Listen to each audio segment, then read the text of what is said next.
Bonjour, nous allons voir dans cette vidéo comment utiliser l'application Python avec la calculatrice graphique TI-83 Premium CE pour gérer les scripts que nous avons créés avec cette application.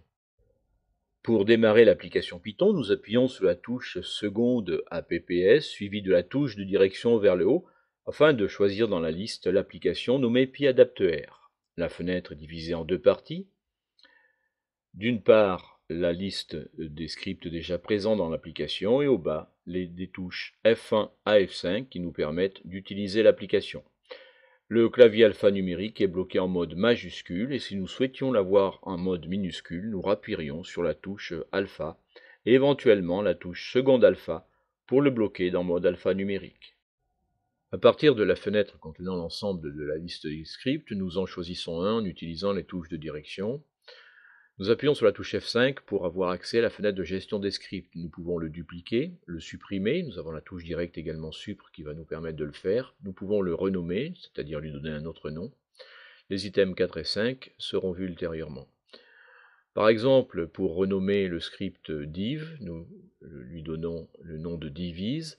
Alors dans le bandeau gris supérieur de l'écran, nous voyons dans quel item de l'application nous sommes. Ici, nous sommes dans renommer le script. Comme ça, nous sommes en permanence guidés et nous n'oublions pas où nous sommes situés dans le déroulement de l'application. Nous validons par OK, nous voyons que notre script a bien été renommé. En revanche, le précédent, naturellement, n'existe plus. Nous aurions dû, à ce moment-là, le dupliquer si nous avions voulu le conserver tel que sous un autre nom. C'est une méthode pratique pour pouvoir tester nos scripts, les dupliquer et les renommer. Pour supprimer, nous pouvons appuyer directement sur la touche supr. Nous avons une fenêtre de mise en garde, naturellement. Nous pouvons nous en échapper à tout moment ou valider en appuyant sur la touche F5. Pour quitter l'application, nous avons une méthode qui consiste à prendre à partir d'ici l'item numéro 5, quitter l'application, nous validons, ou bien alors, en appuyant directement sur la touche seconde quitter, nous pourrons quitter proprement l'application Python.